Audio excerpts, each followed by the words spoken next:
Topik selanjutnya yang akan dibahas adalah tentang hematologi. Topik yang dibahas kali ini adalah jenis-jenis anemia. Berdasarkan ukuran, anemia dibedakan menjadi anemia mikrositik, biasanya MCV di bawah 80. Contoh penyebabnya paling sering karena defisiensi besi dan talasemia. Yang kedua, anemia normositik. MCV-nya 80-100.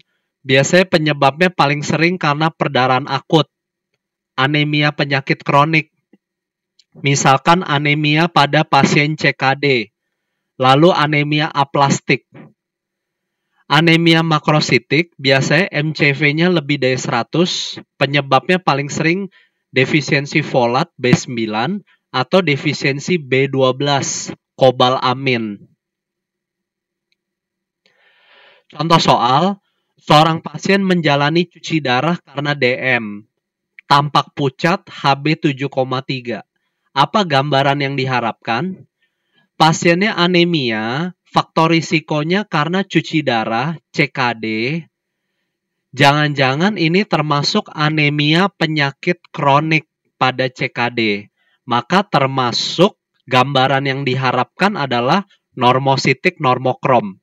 Berarti jawaban yang tepat adalah C, Charlie. Kasus berikutnya yang dibahas adalah tentang anemia makrositik. Anemia makrositik definisinya MCV nilainya lebih dari 100.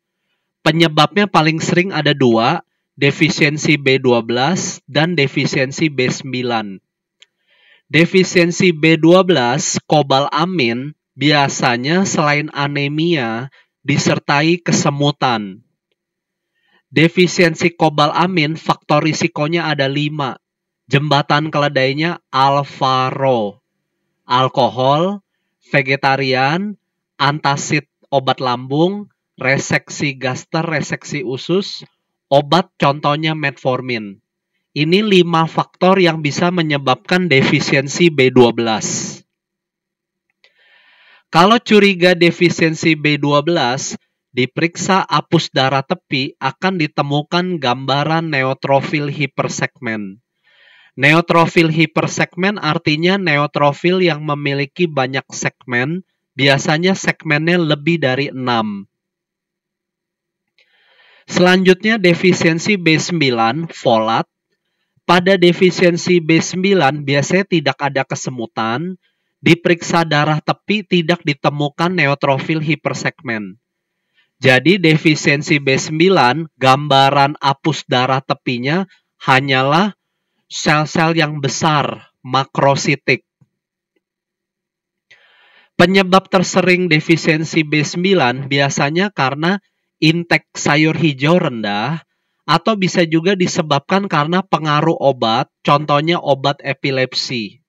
Obat epilepsi, misalkan valproat, karbamazepin, bisa menimbulkan defisiensi B9. Contoh soal, pasien merasa lemas, riwayat reseksi lambung, MCV-nya lebih dari 100. Berarti pasiennya ini anemia makrositik, faktor risikonya reseksi lambung. Harus dipikirkan penyebabnya karena defisiensi B12. Berarti jawabannya adalah A, alfa. Kalau mau lebih yakin, periksa darah tepi akan ditemukan gambaran neutrofil hipersegmen. Kasus selanjutnya yang dibahas adalah anemia defisiensi besi. Anemia defisiensi besi biasanya ciri khasnya pasiennya pucat. Tidak ada organomegali, berarti tidak ada pembesaran organ. Lalu ada tanda khas, yakni kukunya seperti kuku sendok, istilahnya koilonychia. Selain itu, ada atrofi papi lidah. Jadi, lidahnya licin karena tidak ada papil. Kalau ada kuku sendok, koilonychia, atau spoon nail, disertai atrofi papi lidah, harus dicurigai kekurangan besi. Kalau curiga defisiensi besi, pemeriksaan utamanya adalah indeks besi. Indeks besi terdiri dari 3. Yang pertama ferritin, ferritinnya akan turun. Yang kedua serum iron akan turun. Yang ketiga TIBC, transferin akan meningkat. Jadi kalau ditanya bagaimana hasil lab pada defisiensi besi, ferritin turun, serum iron turun, TIBC, transferin meningkat. Defisiensi besi kalau diperiksa apus darah tepi akan ditemukan gambaran sel pensil. Tapi ingat, pemeriksaan utamanya adalah indeks besi. Tata laksana defisiensi besi, kalau HB-nya lebih dari 7, berikan suplementasi besi, biasanya besi oral. Kalau HB-nya rendah di bawah 7, berikan transfusi PRC. Pada beberapa kasus, walaupun HB-nya di atas 7, tetapi jika disertai gejala berkunang-kunang, boleh segera ditransfusi. Jadi transfusi PRC indikasinya jika HB di bawah 7 atau HB di atas 7 sudah ada gejala mengganggu, misalkan berkunang-kunang.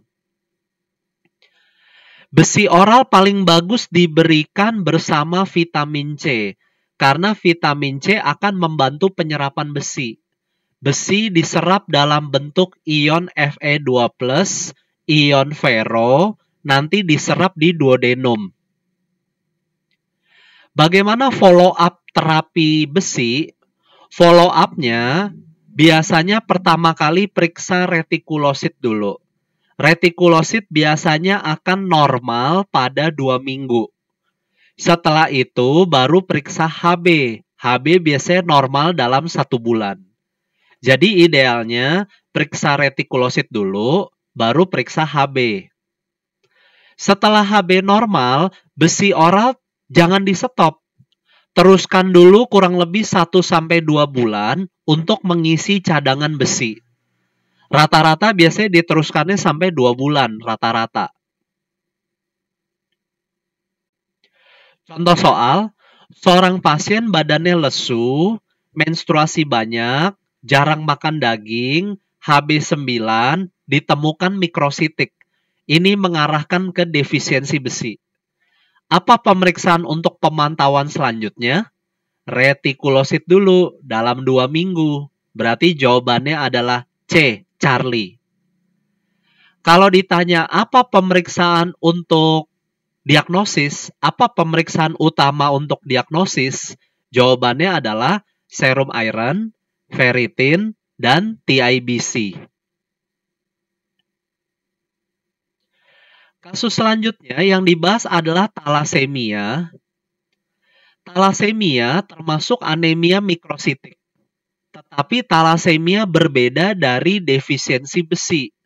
Talasemia biasanya pasiennya pucat, kuning, ada pembesaran organ, organomegali.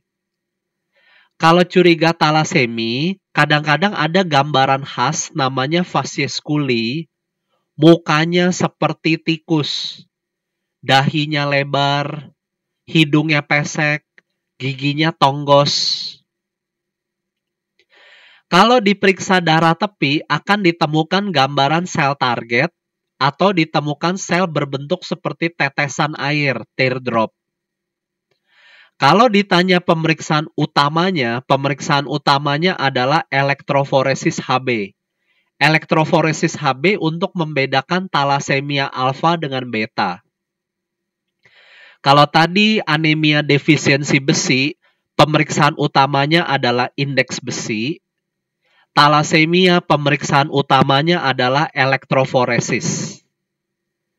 Pada talasemia beta akan ditemukan hasil elektroforesisnya HbF dan Hba2 meningkat. Pada talasemia alfa, hasilnya bervariasi. Kadang-kadang HbF, Hba2-nya normal. Kadang-kadang HbF, Hba2-nya turun. Tips gampang untuk menghafalkannya, Talasemia beta, B, beta, huruf kedua. Jadi dua-duanya harus meningkat. Kalau dua-duanya tidak meningkat, itu namanya talasemia alfa. Itu tips gampangnya. HbF dan Hba2 merupakan salah satu bagian protein penyusun hemoglobin.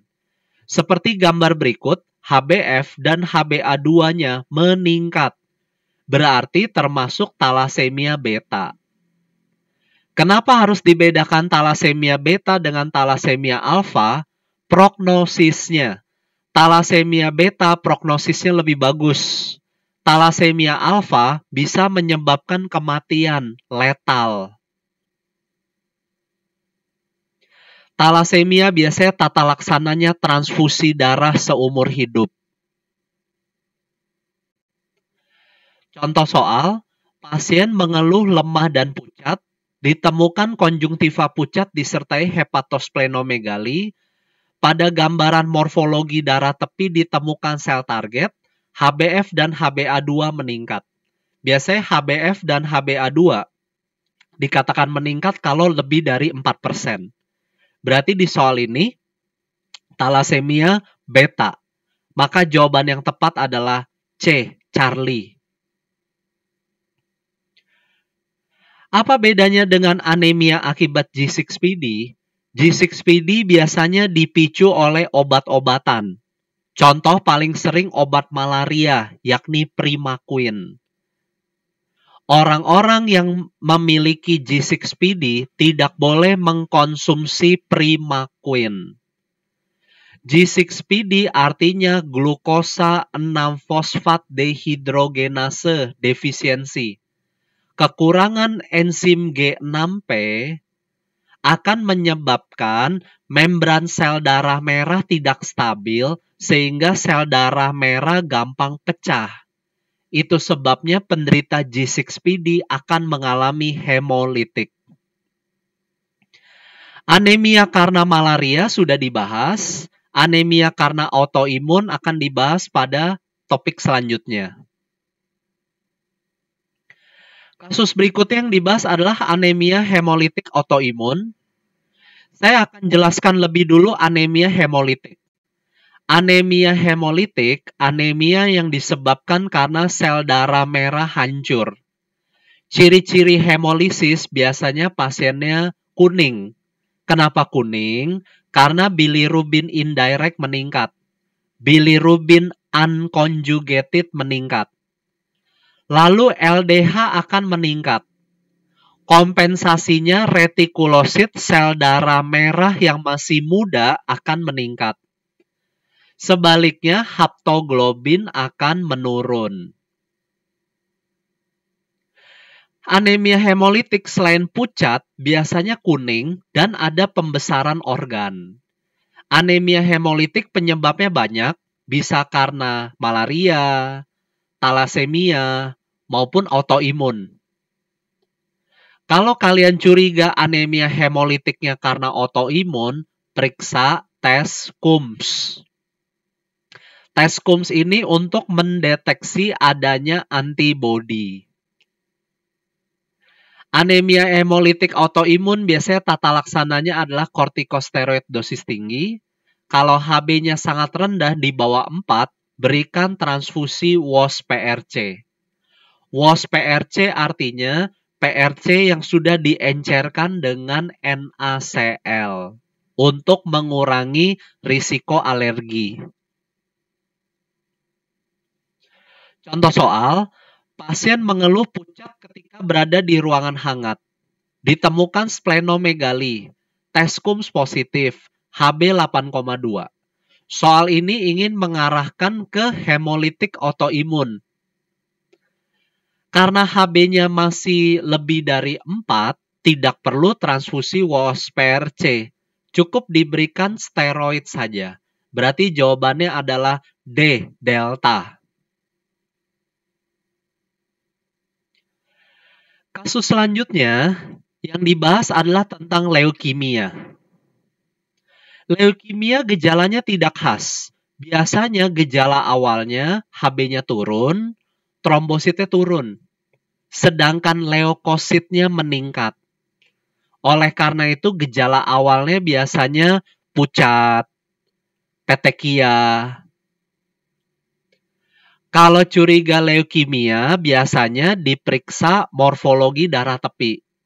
Kalau ditanya baku emasnya adalah fungsi sumsum tulang atau bone myelopuncture. Apa yang dicari pada apus darah tepi maupun fungsi sumsum tulang? Yang dicari adalah sel blast. Kalau sel blastnya banyak, lebih dari 20%, disebut blast positif. Berarti leukemia akut. Kalau blastnya sedikit di bawah 20%, itu disebut blast negatif, leukemia kronik. Jadi yang dimaksud blast negatif adalah blastnya sedikit. Ada peserta yang berpikir blast negatif artinya tidak ada blast. Itu salah. Blastnya ada, tapi sedikit. Itu yang namanya blast negatif. Leukemia akut nanti dibedakan menjadi AML dan ALL, sedangkan leukemia kronik dibedakan jadi CML dan CLL. Leukemia sekilas mirip seperti anemia aplastik. Kenapa begitu? Pertama-tama, leukemia HB turun, trombosit turun, leukositnya naik. Tapi nanti lama-lama leukositnya akan turun juga. Jadi leukemia lama-kelamaan akan pansitopenia. Cara membedakan dengan anemia aplastik, pada anemia aplastik selain pansitopenia, tidak ada pembesaran hepar, tidak ada pembesaran limpa. Sedangkan leukemia ada pembesaran organ karena metastasis. Leukemia, pertama-tama HB dan trombosit turun, tapi nanti lama-lama bisa semuanya turun, pansitopenia. Leukemia akut dibedakan jadi dua, leukemia akut mieloblastik, leukemia akut limfositik. Atau bahasa Inggrisnya AML, ALL. Cara membedakannya, AML, blastnya banyak, ada aurot. Aurot artinya berbentuk batang pada sel blast. Sedangkan ALL, tidak ada aurot. ALL biasanya sering terjadi pada anak-anak. ALL dibedakan jadi 3 tipe. Tipe L1, L2, L3. ALL tipe L1 biasanya sel blastnya kecil, reguler. ALL tipe L2 sel blastnya besar, irreguler. ALL tipe L3 blastnya besar, tapi reguler. Sekarang leukemia kronik. Leukemia kronik, sel blastnya sedikit, dibedakan jadi CML dan CLL. Yang ada gambaran khasnya adalah CLL. Gambaran khasnya disebut smart cell. Plesetannya CLL, smart cell. Smart cell bentuknya seperti ini, seperti artefak, selnya rusak, suram, ini namanya smart cell. Sedangkan pada CML tidak ada smart cell. CML penyebabnya karena kelainan kromosom, namanya kromosom Philadelphia. Contoh soal, seorang anak mengalami demam hilang timbul, ada hepatosplenomegali, ada bintik-bintik petekia, HB-nya turun. Di kasus ini HB-nya turun, leukosit turun, trombosit turun, tapi sel blastnya lebih dari 20%. Berarti soal ini mengarahkan ke leukemia akut.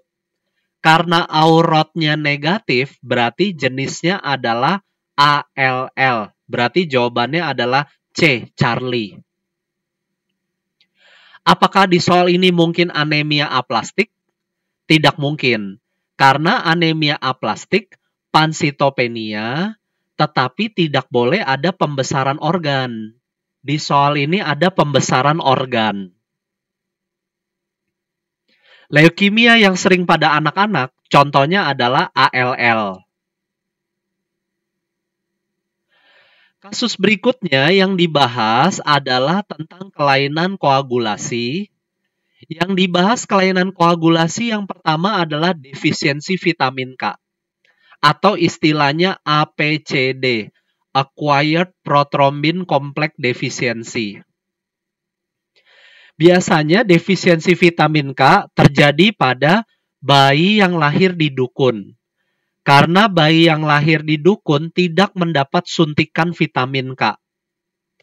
Kekurangan vitamin K akan menyebabkan gejala perdarahan spontan. Misalkan ubun-ubunnya menonjol, ada perdarahan di sendi. Kalau curiga defisiensi vitamin K, periksa PT dan APTT. Dua-duanya akan memanjang. Defisiensi vitamin K biasanya tata laksananya diberikan suntikan vitamin K. Contoh soal, seorang anak kejang, tidak ada demam, ubun-ubun menonjol, lahir di dukun. Harus curiga jangan-jangan ubun-ubun menonjol ini karena perdarahan di intrakranial. Karena lahir di dukun, ini faktor risiko dari defisiensi vitamin K. Maka hasil pemeriksaan labnya adalah PT dan APTT akan memanjang. Berarti jawabannya B, Bravo. Kasus berikutnya yang dibahas adalah hemofilia. Hemofilia biasanya kelainannya karena kelainan kromosom X atau disebut X-linked. Biasanya terjadi pada laki-laki. Hemofilia dibedakan jadi dua, hemofilia A dan hemofilia B. Hemofilia A kekurangan faktor 8, hemofilia B kekurangan faktor 9. Biasanya hemofilia gejalanya adalah perdarahannya susah berhenti, delayed bleeding. Biasanya ada perdarahan di sendi, hemartrosis. Kalau curiga hemofil, APTT-nya akan memanjang. Jadi tips untuk membedakan defisiensi vitamin K dengan hemofil, hemofil yang memanjang APTT-nya saja. Hemofil tata laksananya sesuai penyebabnya. Hemofil A tata laksananya diberikan faktor 8. Alternatif lain adalah kriopresipitat. Sedangkan hemofilia B diberikan faktor 9 atau alternatif lain adalah FFP. Contoh soal, seorang anak perdarahannya tidak berhenti setelah disunat, ditemukan APTT memanjang, faktor 9-nya hanya 0,2%. Berarti faktor 9-nya defisiensi. Maka di soal ini ingin mengarahkan ke hemofilia B. Jawabannya adalah C, Charlie.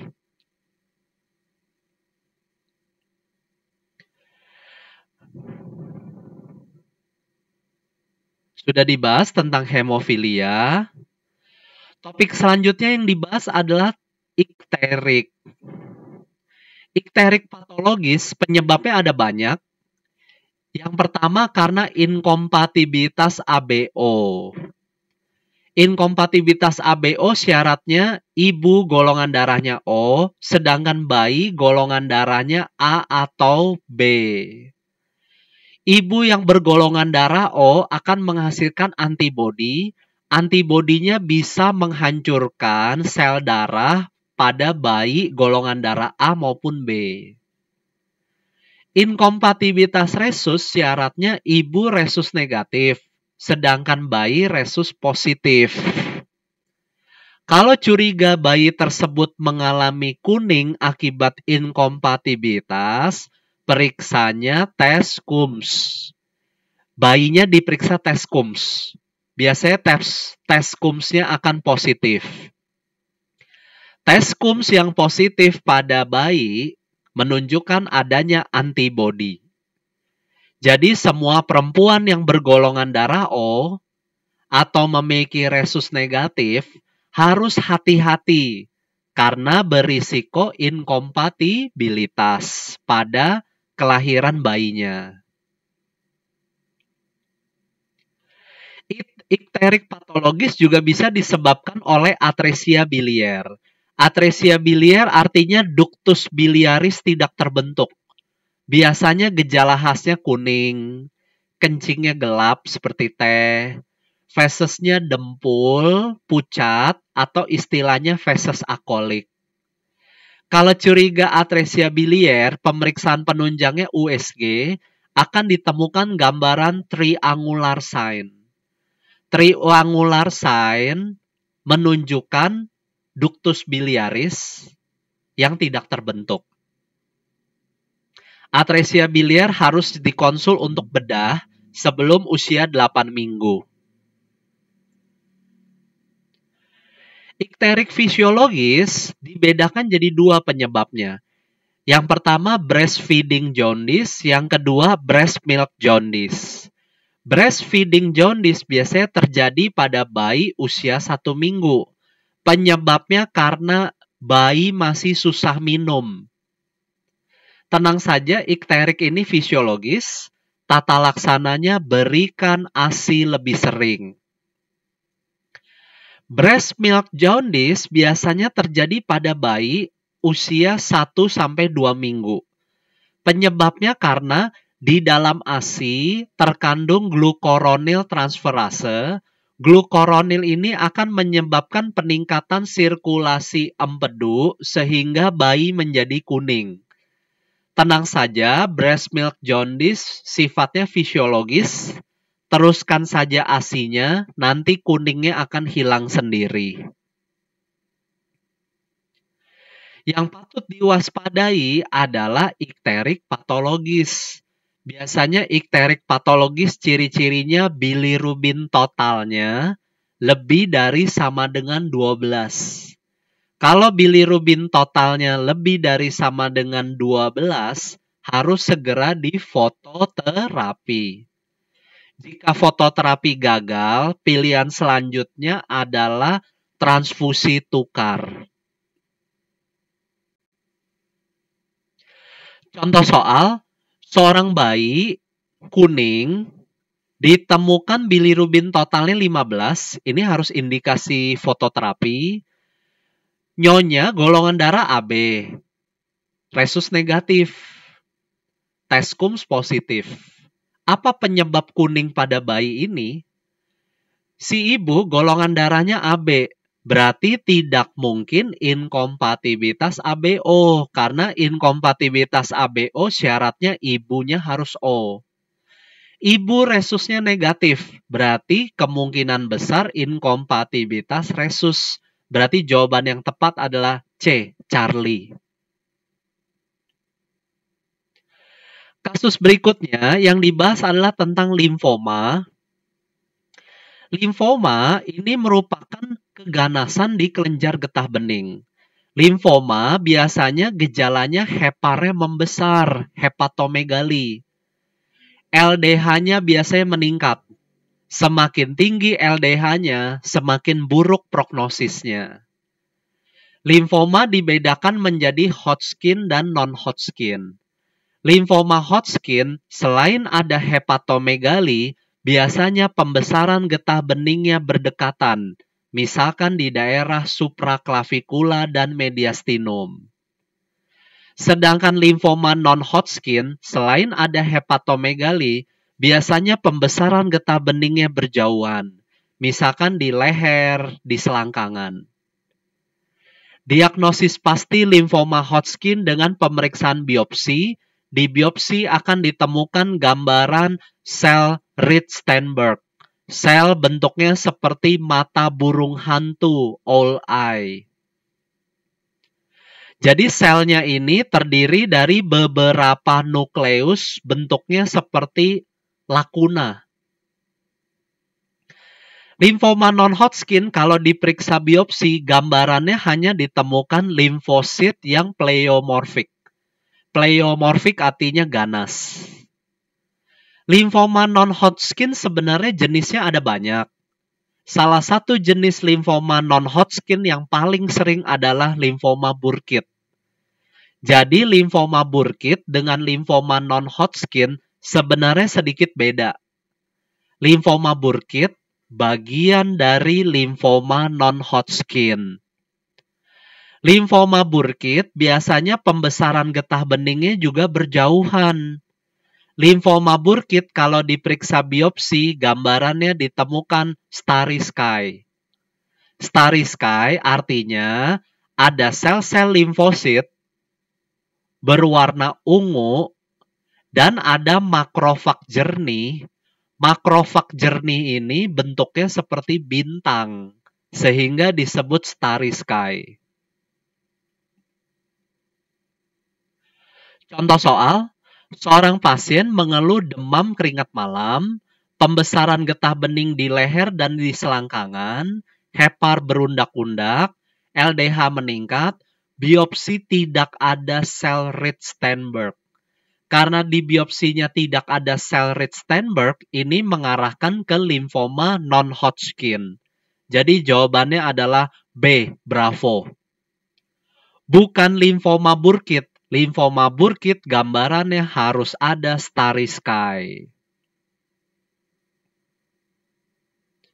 Saya akan sedikit membahas kelainan koagulasi yang tadi sedikit kelupaan. Kelainan koagulasi lain yang terkenal, contohnya adalah DIC, Disseminated Intravascular Coagulation. DIC biasanya gejalanya perdarahan spontan, bisa juga memar-memar. DIC sering dijumpai pada pasien sepsis, bisa juga dijumpai pada pasien gigitan ular. DIC kalau diperiksa lab biasanya trombositnya turun. PT dan APTT memanjang. D-dimernya positif. Sedangkan fibrinogennya akan meningkat. Itu ciri khas DIC. Bedakan dengan ITP. Immune thrombocytopenia purpura. ITP penyebabnya karena hipersensitivitas tipe 2. Ada antibodi yang menghancurkan trombosit. Makanya gejala khas ITP adalah trombositnya turun, menyebabkan petekia. ITP biasanya terjadi setelah riwayat virus batuk pilek. Jadi kalau ada pasien batuk pilek, kemudian mengeluh petekia, diperiksa trombosit saja yang turun, harus dicurigai ITP.